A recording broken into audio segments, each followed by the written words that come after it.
tal, amigos? Buenos días. Esto es Destino 2014. Bueno, esta semana, hace unos cuantos días, se ventiló en la capital de la República un asunto muy importante como es el salario mínimo. El jefe de gobierno de la capital, Miguel Mancera, propuso crear un salario mínimo, un nuevo salario mínimo para la capital de la República. Organizó un foro en el que tomaron parte varias personas y el tema nos parece muy caliente en este momento, muy interesante, y me permite invitar al doctor en economía Miguel Santiago Reyes. ¿Cómo estás, maestro? Muy bien, Enrique, muchas gracias por la invitación. Bueno, ¿estuviste toda esta parte en el foro? Sí, tomé parte en el foro, estuvimos en la primera parte del foro. ¿Y quiénes estuvieron? Mire, es un foro que estuvo organizado por el gobierno del Distrito Federal, por la CEPAL, la UNAM, y entonces estuvo el director regional, por ejemplo, de la CEPAL para toda América Central y México.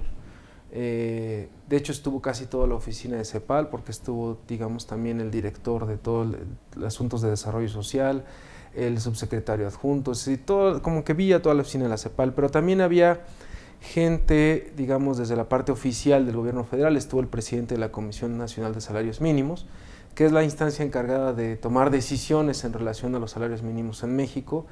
Estuvieron los empresarios también, estuvo el presidente del Consejo Coordinador Empresarial, ¿no? O sea, también como para escuchar, digamos, la voz empresarial. Estuvieron académicos, ¿no?, de diferentes universidades. Estuvo también, digamos, como fue un foro internacional que organizó el gobierno del Distrito Federal, pues hubo intelectuales de diversas universidades y representantes de gobiernos de izquierda de Sudamérica, por ejemplo, del Ministerio de Economía y Finanzas de Uruguay, vino un representante, del IPEA, que es un instituto vinculado, digamos, a investigaciones en Brasil, sobre cuestiones económicas, también vino un representante, por ejemplo, del IPEA, vinieron personas académicos de Estados Unidos, de Alemania. Entonces me parece que fue un foro muy importante y significativo como en ese sentido, porque había representación de los empresarios, de organismos internacionales como la CEPAL, del gobierno del Distrito Federal. Estuvieron trabajadores también, los sindicatos como Francisco Hernández Juárez, del de Telefonistas, académicos. Entonces fue un foro como muy plural, representativo, pero lo más importante que me parece a mí es la convocatoria del jefe de gobierno, porque hace años este tema no, digamos, no importaba. Es un tema que se ha venido dejando de lado, que se ha venido relegando, que como si fuera algo totalmente subordinado o digamos secundario, cuando es algo trascendental para las familias. Todos los mexicanos comentamos cada año el salario mínimo y nos hacemos la misma pregunta: ¿quién puede vivir con este salario? Es imposible. Pero pues ahí sigue. No pareciera importante ese núcleo de mexicanos que ganan salario mínimo. Por cierto, ¿qué porcentaje lo ganan? Mire, a nivel nacional es el 14%. 14% de aproximadamente una masa de 50 millones de personas que están en la población ocupada, y son como 6.5 millones de personas que ganan el equivalente al salario mínimo en todo el país. En el Distrito Federal es como el 9%. Ahora bien, tiene importancia, como usted lo dice, por dos razones desde mi punto de vista. Primero, porque estamos hablando de personas de carne y hueso. O sea, cuando decimos 6 millones y medio de personas, pareciera, decimos, bueno, pero de 50 millones son poquitas. No, para empezar, con que una sola tenga es un sufrimiento, ¿no?, en el hogar, que tenga alguien o que gane alguien 67 pesos al día, que gane 1,900 pesos al mes. O sea, ¿qué va a hacer con eso? ¿Para qué le va a servir, no? Es una carga social. Es una carga social importantísima. Entonces, primero es gente que está detrás de esos números. Y lo segundo, don Enrique, que todas las negociaciones contractuales, todas las negociaciones salariales en todos los sectores económicos del país siempre toman como punto de referencia lo que se aumentó en el salario mínimo.